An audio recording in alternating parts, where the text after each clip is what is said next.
What up, motherfuckers? Hey. Yo. Episode number 15, and obviously tonight we're doing Nightmare on Elm Street. I don't know why the hell Mike's is muted, but I'm working on getting it unmuted, so... You don't want to talk to us right now? Mike He's frozen. Mike What has up, lost his J-Lo? talking privileges. I know. I'm working on it. What's up, J-Lo? What's up, Ruben? Dana? Brenda? Connor? Bye, Mike. How's everyone doing? Well, hello, y'all. Hello. We said hey to the other. So, obviously, when we do these films that everybody's fucking seen 1,000 times, we do it a little bit differently. We don't really have to break it down per se, scene by fucking scene, as we normally would. But here we are. And here's Mike Slash again, coming to us live from Orlando, Florida at MegaCon.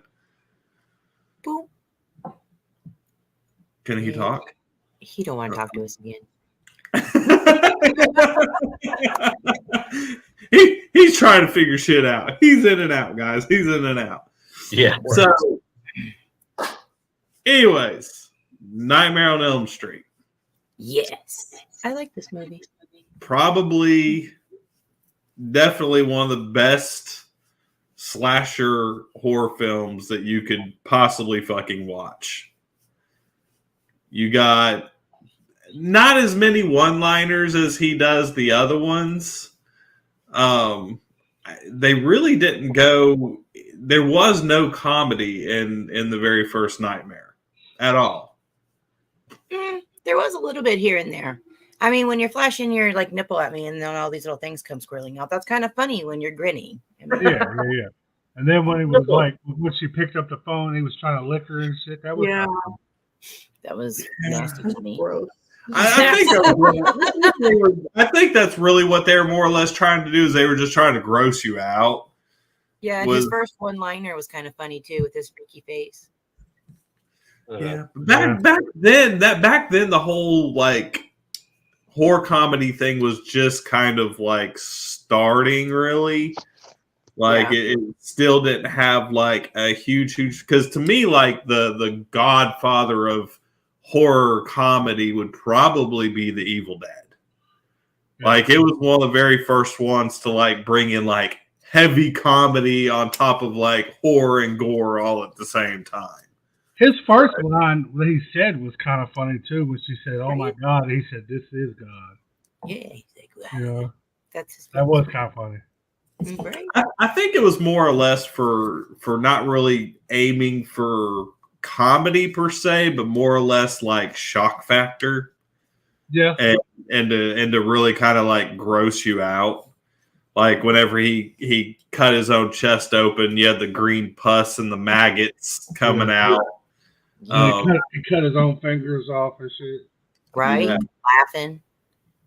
Yeah, to me that scene was really awkward because he's just like, "Watch this," and slices them off. And you know, if you guys have any little bit of time, there's actually, I believe it's on Tubi, but there's actually I know it's on YouTube. There's actually a documentary of them talking to all the actors and actresses like 10 years after they did the original and start talking about like the behind the scenes shit and what they were doing, how they did it, and stuff like that. And Robert Englund had a real long like hour of him talking about some of like the stuff that he kind of thought was like really awkward with what they were making him say and like his lines. And he was like, "I don't really understand why I said that because I could have said something else." And that was one of the scenes that he was like, "I don't really know why they made me just say, 'Watch this,' and not cut my fingers off." He's like, "There could have been a lot of other lines I could have said other than that." But, you know, you have failed him, J-Lo. If you have never made him sit down and watch Nightmare on Elm Street, I watched that shit as a kid. I think I was like, one thing to do this week. One thing. I mean, there's very few things in life that does not. Ruben. And not more fan if you've never seen it. I'm sorry. That's one of a few. Ruben, we're going to have to give you an F this week, buddy. no, that's horrible that you have not seen Nightmare on Elm Street. That's criminal. It's criminal. That's just yeah. I mean, the kill scenes are amazing. Yeah. They're really not a bad one. Even though there was only 4, it was kind of low, but still, all of them were amazing. Well, 3 out of 4 were amazing. The other one was kind of The only one they didn't go over the top with is when he killed Rod Lane in the jail cell. Yeah. Yeah. But I understood why they did that because he was basically trying to frame him and make it look like he's the one to throw everybody off. So, of course, he can't go in there and fucking dice him up like he, really wanted to. He had to make it look like, he fucking committed suicide and was like, I did it, so I'm going to fucking hang myself so I don't, go to prison for fucking murder. Yeah. So, there's a reason why they did that and didn't go like super over the top with it. But I mean, the rest of the kill scenes for the time that they did it were just fucking fantastic. Like, they went above and beyond to make damn sure that like every kill scene that you're watching, you're just like, holy shit. Holy shit. Holy shit. To me, and the first thing we'll talk about is awkward scenes, because there are a few awkward scenes. To me, the most awkward scene in that fucking movie is when he's going down the fucking the little like pathway and his arms start reaching out like fucking way out. It looked like fucking Stretch Armstrong. It was creepy, but it was weird and fucking awkward. Like all of a sudden his It sweater was grew, arms grew. Yeah, he looked like Stretch Armstrong. Yeah, it was just very awkward. I think the most awkward thing about that scene was when she was running. He starts chasing her. And he looked like a I don't know, a weird old man. He was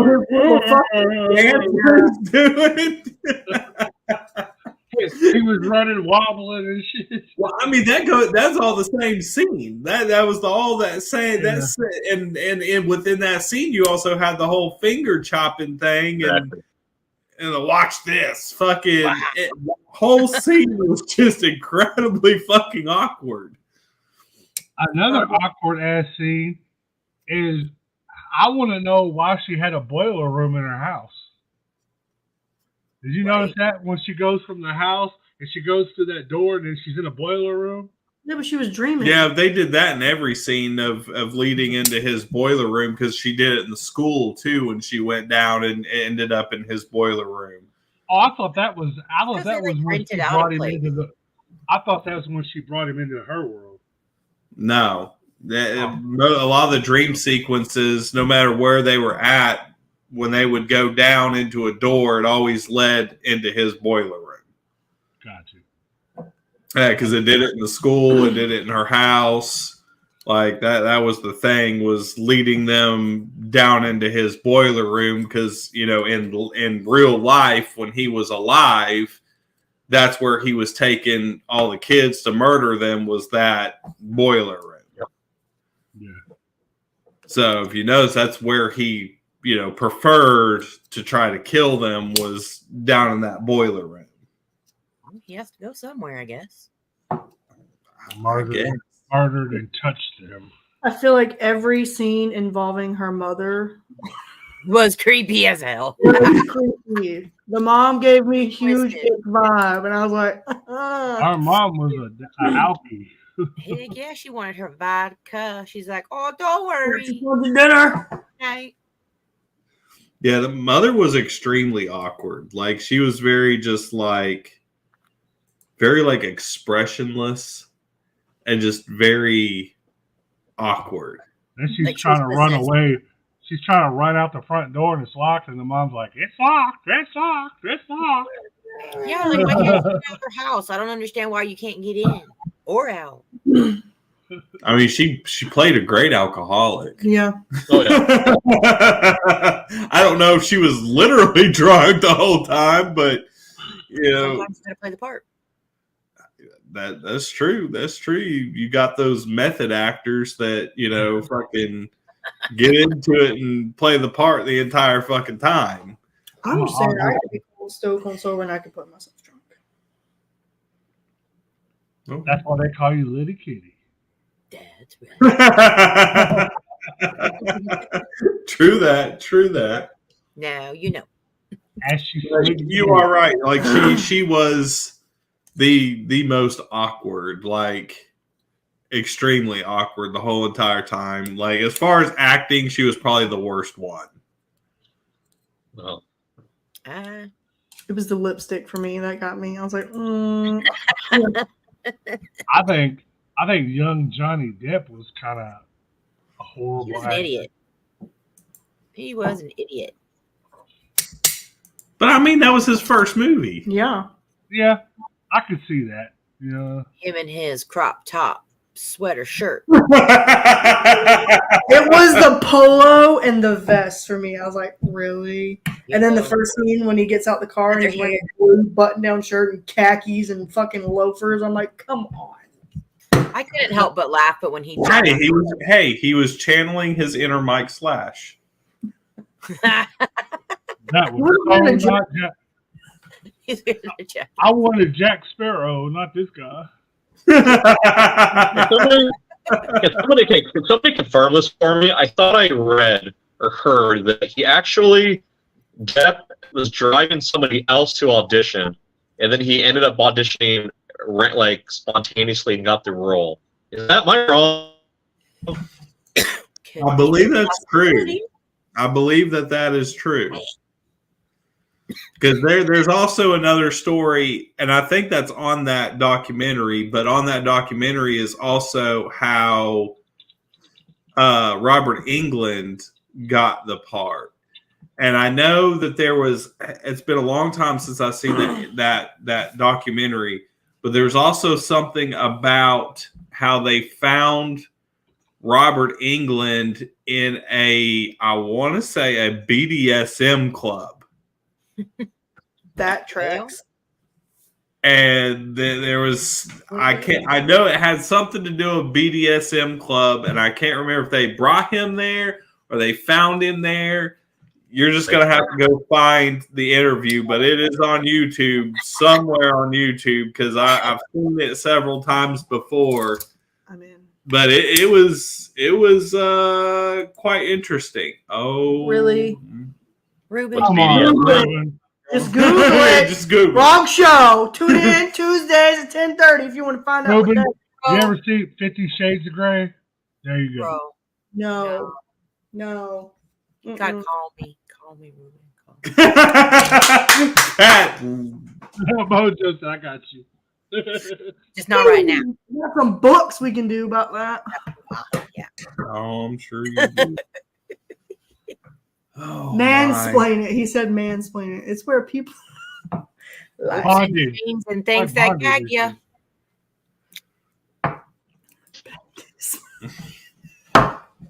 Like to be tied up, Ruben. You like you like change. Buzzkill's followed by the BDSM after this. Dun, dun, dun.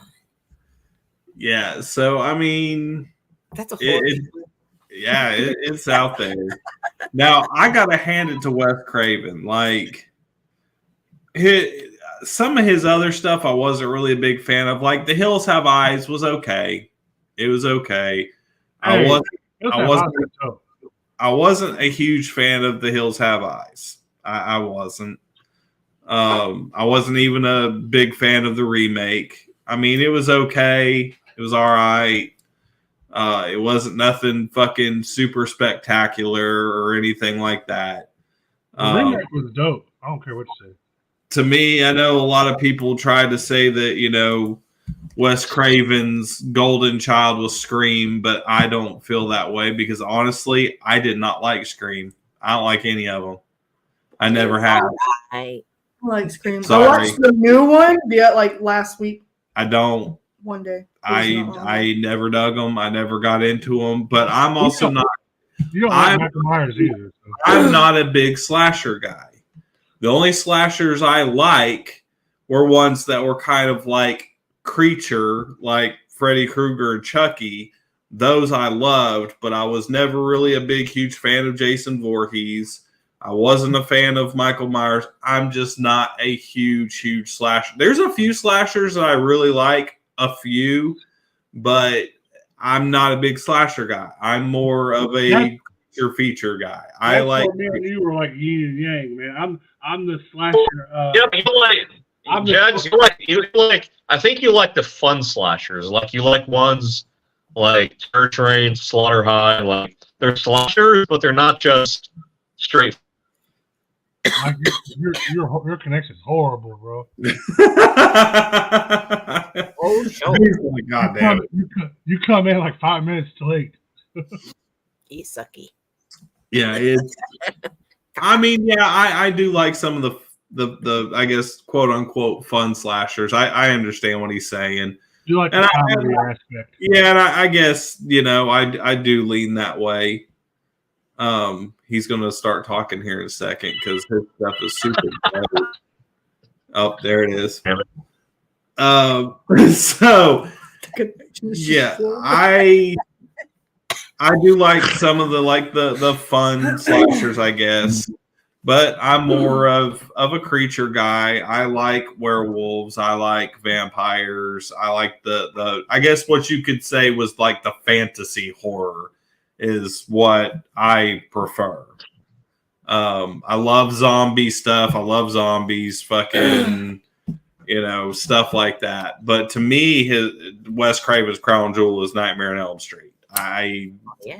He just fucking killed it with it. Went over the top. If you think about cinematic kills throughout all of the history of horror, some of the best, wildest fucking kills are in the Nightmare on Elm Street series, and they're all the way across the board. I I get what I like zombies and stuff too, but I'm a slasher fiend. Like I love all slashers. Yeah, it's just the kills in Nightmare on Elm Street are just, and all of them, the whole series is just, they're fucking wild. And they definitely don't dip out on the fucking gore and guts because there's plenty of it in all of them. All the way. Like, you really just need to sit down and watch all of them in chronological order to just kind of get the feel of, you know, what they did with it. He almost it's like a fucking darker version of fucking Beetlejuice. Does that also include Freddy versus Jason? No, that does not include that one. We don't talk about Bruno. We don't talk about that. Freddy vs. Jason was a good movie, but I'm still pissed off that Robert Englund got fucked over in that movie. Well, Kane Hodder got fucked over in that movie. The best part of that movie is when he comes in as the fucking caterpillar and gives that guy a bong. That's the whole reason. That was the best part of the whole damn movie. That is the whole reason why I brought it up, because him as that caterpillar was gross, but that whole fucking scene is amazing. Yeah, that was the best thing of it. I liked at the end when Jason was walking off with his head and Freddy starts laughing and shit. I thought that was cool, though. Yeah. Now we could get into creepy, like really like unnerving scenes, because as far as a movie, it's got scenes of every caliber you could think of, from awkward and strange all the way to just completely unnerving. To me, the most unnerving scene of that whole thing that's just fucked up is when Nancy's in the classroom and she goes to sleep and her friend shows up in that fucking body bag. That shit is just fucked up. Like, I don't know who the hell thought that shit up, but that shit was fucked up. And it was pretty dope. It was such a good scene. It really fucking was. Like, I remember watching that as a kid and I was just like, what the fuck? And then the movement and everything inside the fucking body bag and how you could kind of see it, kind of can't, covered in fucking blood, like that shit was just fucked up. My most unnerving scene was also my favorite kill, though. Oh, I know where everybody's going to go on this. I guarantee it's the same all the way across the fucking board. Well, no. Maybe no. There was two that were very close, but I had to go with the most unnerving one was the bed scene. Yeah, the bed scene. Where it swallowed old dude and then shot the blood back up. Yeah, like a goddamn fucking blood tornado coming out of the middle of the bed. That was the most blood I don't know how much blood they used in that scene. A lot.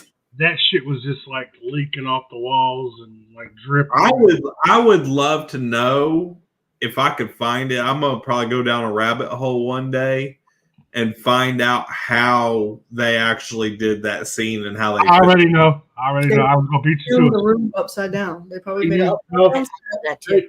They used an upside down room. That's what I'm saying. No, they didn't film it upside down. They used a real upside down room. Yeah, how they do the blood though coming out. They built it where the bed was on the roof. Well, I know that, but how did you get the blood? Did you create some type of like green screen type cylinder to make it do that? They talked about that part. They just talked about they used in another kill scene. They used the same room, and they had the upside down room. And that's why they said the blood looked like it was rolling sideways because it was coming. You know what I mean? It was not level. Yeah. They didn't say how they got the other blood to do that. Yeah, I would think there would be some type of cylinder or something that was either clear or something green screen that they were able to make it, do what it did, because it looked like a big tornado with the fucking blood, swirling and shit like that. Like, obviously you used water, like red colored water, but how did they get it to actually do what it did? Now, there was one scene that there was kind of a fuck up, and I caught it a million times, and I was just kind of like, why'd y'all add that? And that was the scene where Tina's getting killed, and she's up on the ceiling, and she falls, and you hear the splash. Like somebody jumping into a fucking pool. And not that much. I mean, there was a good amount of blood that splashed, but it was like, really? Y'all think her hitting the bed because the bed was soaked in blood. Because they fucking added it in. Like, I seen the thing where they added it in. They actually like audioed like somebody jumping into a swimming pool is how they fucking did it. And I was just like, that was a bit overkill, but another fuck up they did, if you go back and watch it, the very ending where he snatched the mom through the door hole. It was a mannequin. It was a mannequin. Yeah, it was a mannequin. You can tell it's a mannequin. We go in there. I got one. Yeah. I got one. Okay. Go. In the beginning, right after all the shit happened, and Nancy's in the kitchen talking to her mom. Mm-hmm. She's got the vodka bottle on the counter before she walks in, and you can see it sitting there. And then she turns around, talks to her, and you turn back around, the vodka bottle's gone. Oh, she drank it already. She had that telepathic power where she. That was good. Yeah, that happens when you shoot the scene multiple times and you move shit around. You know, one of my favorite scenes is when he's on fire. When he's on top of the mom. Oh yeah. Yeah, when he's on fire downstairs, and then he has to run up the stairs and then run down the stairs and then run up the stairs and then around, and there's like the fire footprints everywhere. Did you know that a lot of that was done in like one take? That guy must have been burning, boy. I was about to say that. God damn. That was about ready to come out of my mouth. Now, there is a portion during that when he's on fire that he looks bloated. And right? That was because he was wearing a Freddy Krueger latex mask and not like the prosthetic. It was just a mask, and you could tell it's a mask. If you look really close, you could tell it's a mask, but it was starting to expand and like made him look like a fucking chunky fucking Freddy Krueger. Of course, because the stuntman's not going to get all that makeup work done. No, but you could clearly tell that it was a mask, that it wasn't prosthetic. If you pay attention and watch that whole clip, you could see it. But it made it look even more like realistic, though, if you really think about it, because his face would be melting off. Yeah, that's true. That's true. So before we go on with this, we're going to take a quick commercial break, and we will be right back.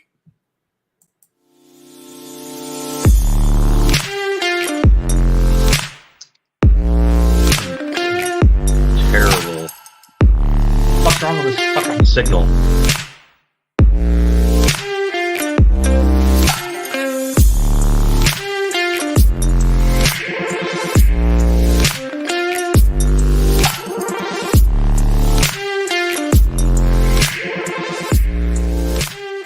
Rise and shine, my sinners. When Father Evil starts his day, he gets a little deadly. Deadly Grounds coffee has the richest, smoothest flavor you'll find anywhere. It's sinfully delicious. Once you go deadly, you never go back. Order yours at getdeadly.com. Coffee's so good, it's scary.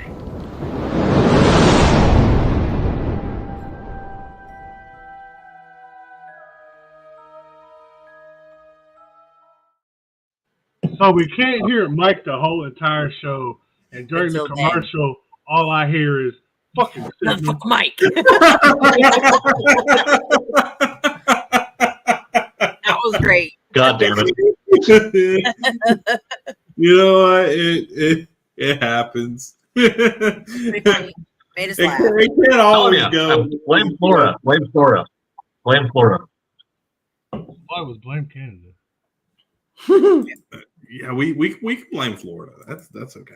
That's okay. That's fine. You can blame Florida. So moving on back to the flame scene. Now, one of the cool things I was trying to figure out was like, I didn't know if the fire was real or if it wasn't. And if it was real, if you notice how all the little flames were like doing little flame tornadoes coming off of there, I was like, is that CGI or is that real? No, He was for real on fire, and he did it in one take. Yep. So they lit his ass on fire down below. He ran up, ran down. He was still on fire. I was like, I'm sitting there watching it. And I'm like, for them to have those little flame tornadoes going on, there had to have been some type of exhaust going on in that room when they were filming it. For them to be, obviously doing that. For him to do that in one take, he almost pulled a Kane Hodder. He almost was crispified. Yeah, that would be very bad. Same thing that happened to Kane Hodder.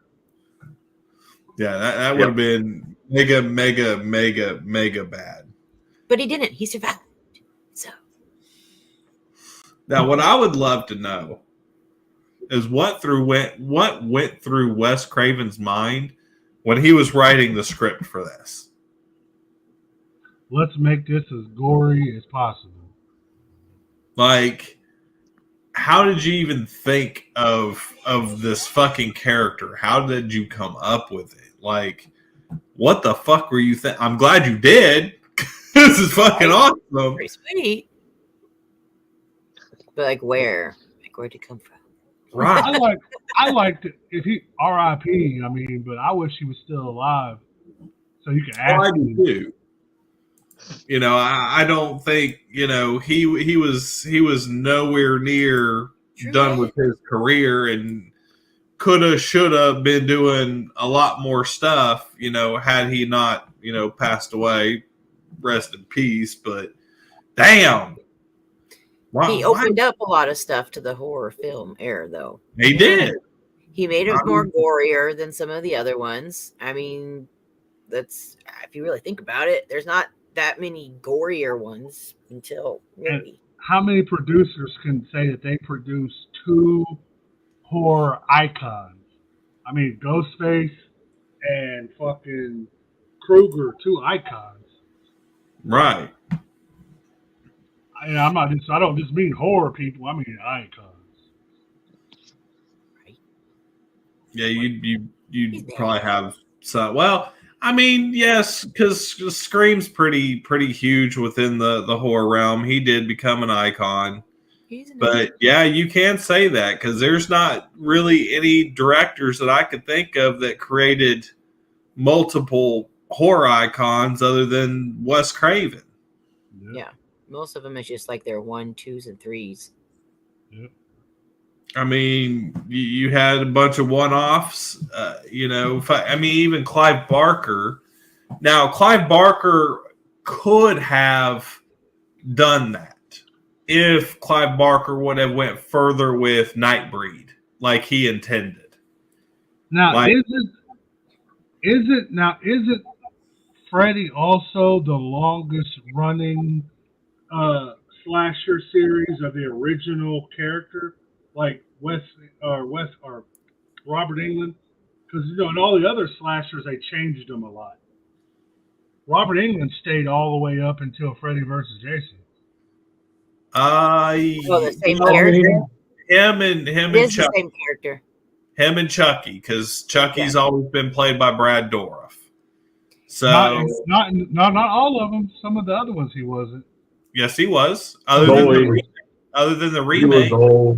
He was always Chucky. He was always Chucky. He's still Chucky. I know he did it. He wasn't in the Hamill, but was he in the cult and all that shit too? Yep, that was all Brad Dourif. Okay, so yeah, Chucky and Freddy are probably the longest running there. Yeah, because you've had shit tons of Jasons. No, it wasn't Halloween because Michael Myers has been played by several different people. 8 or 9. Yeah. Several different people have played Michael Myers. Several people have played Jason. Now, I guess runner-up to Freddy and Chucky would be Pinhead from Hellraiser, because Doug Bradley was Pinhead for a very, very long time, up until, he just got too old and couldn't do it. And then they had Paul T. Taylor came in and took over the mantle as Pinhead, and then the new remake is a female Pinhead. And it's not male, it's female. Another honorable mention would have been Hodder, because Hodder played Jason for what, 5? Well, he played Jason more times than anybody else did. Like 5 films? Yeah, I believe it was 5. I think you're right. It was either 4 or 5. So, but I do know that Kane played Jason the most. He was the one that donned the mask the most out of anybody. C.J. Graham, I think, only did it once. Mm-hmm. There's a couple other guys. I can't remember the name of the actor that did Friday the 13th Part 2. He only did it once. Warrington, or what is that? Yeah, there were several of them that only did it one time. I think Kane Hodder's the only one that was Jason multiple times. Ted White did it once. Yeah. Yeah, but yeah, as far as a long-standing horror icon, yeah, Robert Englund and Brad Dourif are the two that have been the longest standing with the same character. Yep. Now, I wish to hell that Robert Englund was still doing Freddy, which I know he's up there in age and doesn't want to do the prosthetics anymore, which is totally understandable. It's easier for Brad Dourif to do Chucky because Brad Dourif only does the voice. Yeah. He doesn't have to act. He's not in a suit. He's not in the prosthetics. He's not in any of that. He gets to do it just in a little room with a microphone, and he does his thing. So I give more props to Robert Englund because there's no telling how many hours among hours he had to sit there and go through makeup and effects on a daily basis for that character. He said a few years ago in an interview that he was up to do one more if the script was right. Mm-hmm. Like if he could be in more control of it, then he was up to do one more. But I also know that they asked him if there was somebody, if he was going to cast somebody to take his place, because we all know that we don't talk about the remake because the remake was fucking god awful. Fuck that guy, Jackie Early or whatever. Yes. It was fucking horrible. Mm-hmm. Don't even waste your time watching it. I only made it through about 30 minutes of it, and I turned it off and never finished it. Because I couldn't do it. He looked like a burnt hot dog. It's Robert Englund. You can't. He's played him for too long. Yeah, you can't do it. Yeah.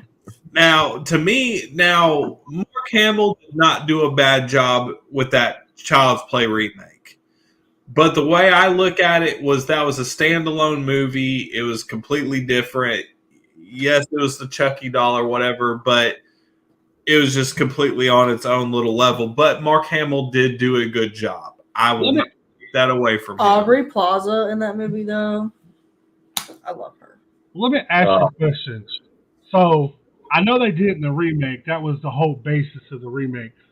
That's what I didn't like. I don't remember them doing it in the original. In the original, they killed Fred. The parents set Freddy on fire because he was a murderer. He killed kids, right? Yeah. In the remake, they made him out to be a pedophile. Like he was raping kids. He was a child diddler. So, I didn't like that. Like they made him out to be a chomo. Yeah, I think they did that to come up with the time because you know how everybody loves to claim that every fucking actor is a pedophile. I think they jumped on that fucking train, which I'm with you. I didn't agree with. I didn't like that at all. They probably didn't want to show him killing children. Yeah, that's true. Probably. But in the original, they he never really killed kids in the Nightmare on Elm Street. They were all older teenagers. I know, but they say that he was killing kids. Yeah. Like, so when I think of somebody saying they're killing a kid, I think of like a small child. I think they just used that for shock value. I think he was killing teenagers, like, 16 up is what he was murdering. But what they showed in the remake was him killing kids. Children. Yeah. Yeah. And I don't. And they said he was a kitty diddler, Yeah, that was never said in any of the original Nightmare on Elm Streets. Yeah. The only thing was said was he killed kids, and that was it. And it was all teenagers that he was killing, which was no different than fucking Jason Voorhees. He killed her mom, too. True. Yeah, but I think that was just sheerly out of fucking spite. She was a weirdo, though. She was a weirdo. I feel like she deserved to die. Needed to go. She really did. She's too creepy. I felt like she might have enjoyed it. I mean, why would you put like bars on your house and you can't get your ass out? Because she was a drunk. She was the psycho. Exactly. It wasn't Nancy. It was her mom. Now I know why you were divorced. I was going to say, now I know why Dad left. Good job, Dad. Dad's like, this bitch Dad crazy. left because she started drinking because of all the bullshit. Yeah. It's like, this bitch is crazy. I'm out. I'm done. And what was up with the guy, the police officer guy? She's all yelling out the damn, window, help me. And he's like, oh, it's okay. Don't worry. I thought she was delusional. It was on fire. There, smoke coming out the windows, glass breaking. They probably knew her mom was a nut, and they thought that she was like her. Like, you know what I'm saying? Yeah. That is not what he said for that guy to do. He said, exactly. Watch my house. And if something cray-cray happened, you let us know. Not sit and talk to them and pretend like they ain't something going on. True that. Now, he did do something once all the smoke come rolling out. Well, goddamn, you didn't want to wait that long. Oh, shit. Somebody's screaming. Fuck. Help me. Go get my dad. Help me. No, that's like saying, like somebody saying, help me, and you're like, well, I'm going to wait till there's smoke or blood before I do anything. I got to hear shots, something. You got to give me something.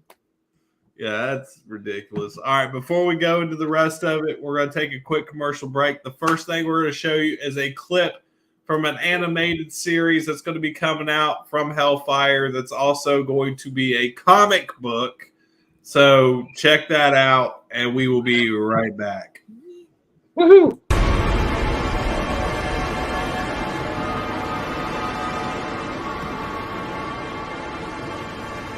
Do you know what I fucking hate? Fucking animal whore. A fucking shark. Bitch, please, this fucking dildo with teeth is beating your ass. It took you 2 hours of film to kill a goddamn shark. Fucking Steve Irwin could have fucking showed up, took a shot at Jack, would have been like, crikey, you motherfuckers can't do shit. We're just gonna jump in there with a knife, take here, got its guts out, presto, you're dead. It would have been like a scene from 300, Crocodile Hunter, guts wrapped around him, screaming, "This is Discovery Channel!"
This dildo with teeth is kicking in. So, Hellfire Lounge will be Saturdays at 9 o'clock. It will start the Saturday after the Super Bowl.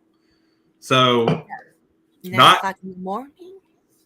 No, 9 o'clock at night on Saturdays. Saturday after the Super Bowl, it will start. So, Hellfire Lounge, you'll have all of us from Hellfire.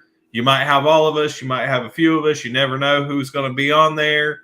But we tackle every kind of topic you could think of. We might talk about comics. There might be video games. It might be music. It might be horror. It might be comedy. You don't know what the fuck we're going to cover. We could talk about a million goddamn things in one fucking podcast. So just tune in because it's going to be fun. It's basically us We're going bullshit. to talk about Dang Dang. Oh my! No, you talk about I that. might have to sit out on that one. Dang is Mike's a specialty avenue. So he's No. talking. I need a new trademark. I need to get away from that, I think. But I can That's hear you okay. talking, Back to but the your movie. face is frozen like. yeah, see, do have going to try to contribute, try to do a surprise contribution, and yeah, hashtag Florida. That's okay. Hashtag Mike Flash is sleeping on my screen. I mean, that would be like a good picture for a smooth jazz album if he was like a saxophone player or something. I'm afraid to even see. I can see myself moving. I'm afraid to see what that looks like. See, I'm moving. You just started moving a little bit, but you froze again. You're frozen now. No,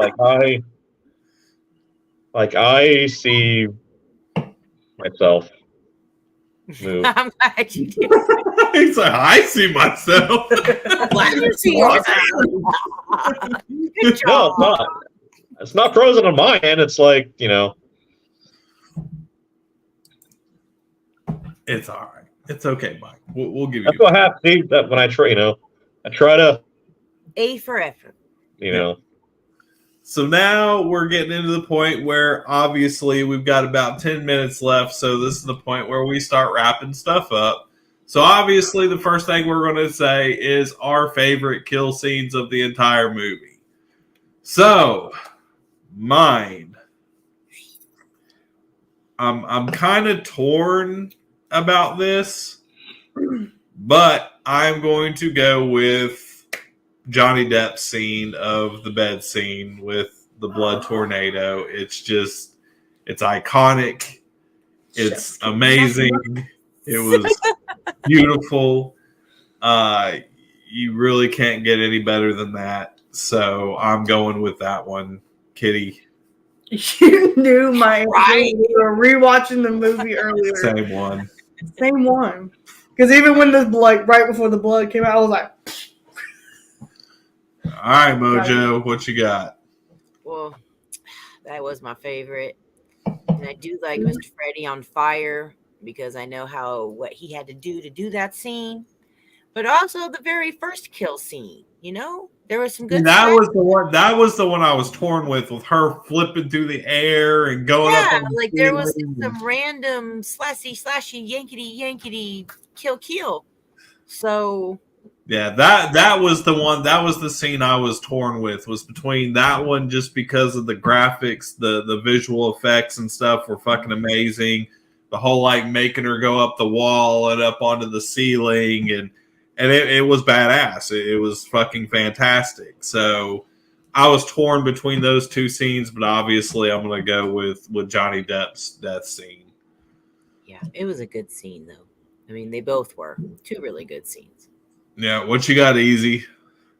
Y'all, there's really no use to ask me by the time you get to it because you've already covered everything. So, There's more death scenes. You can get another. but yeah, the like I said before, the bed scene and the first kill. Yeah. All right, so now we get the Mike / point of view. he says that with such. You say that with. I can sense. This is for the favorite kill, but this is. We might get through it. Maybe. He's not frozen anymore. I now. mean, no, favorite kill, Johnny Depp. I'm saving the spiel for the final rating. For the favorite kill. He likes Johnny Depp. Okay. So we are going to get into the ratings. Now, hold on. Let me pull up my calculator so I can do this right like I always do. So with mine, obviously I tell you all the time, I have different ratings for different reasons and everything else like that.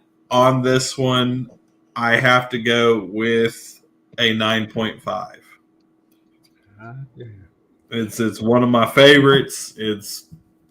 There's really nothing that I could say bad about this movie. There's a few hiccups here and there, but not enough to dock it that bad.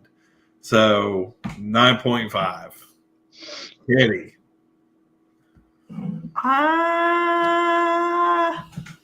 Something. All right, Lion King. Come on, Mustafa. Or Mufasa. Mufasa. Whatever the fuck his name is. Did you just call him Mustafa?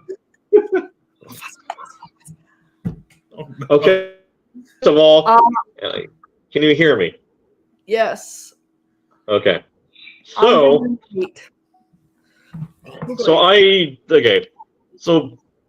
great movie, but I always like looking at these things through the lens of the historical context, right? We already had a few Jasons. We already had some Michael Myers. So we had one Texas Chainsaw. But basically, you already had several just like straightforward slasher movies. So when this came out,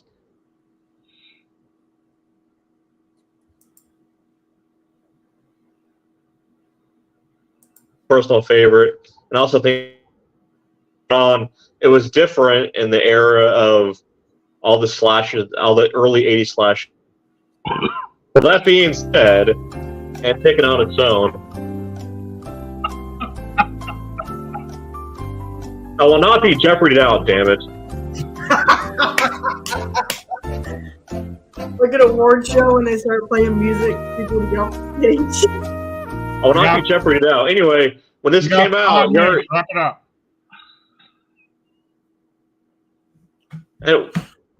Okay, I give it a 9. And I don't know if there's a time lag, so you guys luck out. I give it a 9. All right, Mojo, what you got? Oh, I was saying I'm a 9. All right, Easy, what you got, brother? Because of Mike Slice, I'm going to talk real fast. I'll give it 7.5. Ooh. What? 7.5? 7.5. That's a good for me because it's not one of my favorites. This is a good show. There's blood. There's guts. It was good. It was good. Yeah, it was good. Kruger's my number 5 slasher. What does it say? Kitty sneeze could be one of Mike's explosives.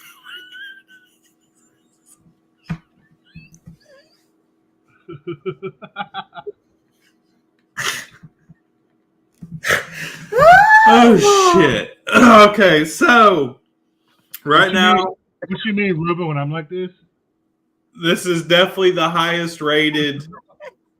This is definitely the highest rated movie we've had so far. Woo-hoo! So it is a final rating of an 8.6. So obviously it is not a buzzkill. Nope. No way. It is not a buzzkill. You almost gave it a perfect score. Next week. Boy. Next week. So we're getting off of the mainstream train again and getting into some more rare stuff. Here we go. So this movie is one of my favorites. Oh, jeez. It scared the holy dog shit out of me when I was a child. I was terrified. It's what gave me a fear of porcelain dolls. I am terrified of porcelain dolls. Oh, fuck no. If you say dolls, I'm out. It's not dolls, although I love dolls, and I have the cover of the Dolls movie tattooed on me. We are doing the movie Dolly Dearest, who has a very young Rip Thorne in this movie. If you don't know who that is, he was in Men in Black. So check out Dolly Dearest. It is free on YouTube. Rip Torn, yeah. So Rip Torn is in it. It is on, yes, Dolly Dearest. It is on YouTube for free. So watch Dolly Dearest. Like I said, it scared the shit out of me when I was a child and made me absolutely terrified of porcelain dolls, and I still don't fucking like them to this day. So watch Dolly Dearest. That's what we're doing next week. We love you guys. Make sure you check out the ladies on Tuesday nights. Sluts for Smut, 10:30 Tuesday nights. Chronic Sports. Obviously, we've been on football. This next Wednesday, we're going to be talking about stuff leading up to the Super Bowl. Yeah, those guys. Doing a few other little time. Actually, one of our big discussions is we're actually going to do Super Bowl moments and Super Bowl performances. So we're going to talk a lot of trash about halftime performances. And the best. Already got my best one saved in my noggin. Yeah, so it's going to be fun. We're going to talk a lot of trash about halftime performances during the Super Bowl this coming Wednesday. And make sure you guys get ready for Hellfire Lounge coming after the Super Bowl on Saturdays. Can we talk about Janet Jackson's titty popping out? Yeah, we're probably going to talk about that. I'll be there. Obviously, that's going to be talked about. So on that, we love you guys. Have a fantastic evening. Don't be a fool. Wrap your tool. Yeah, don't drink or drive. And we will see y'all next time. Say no to STDs. That too.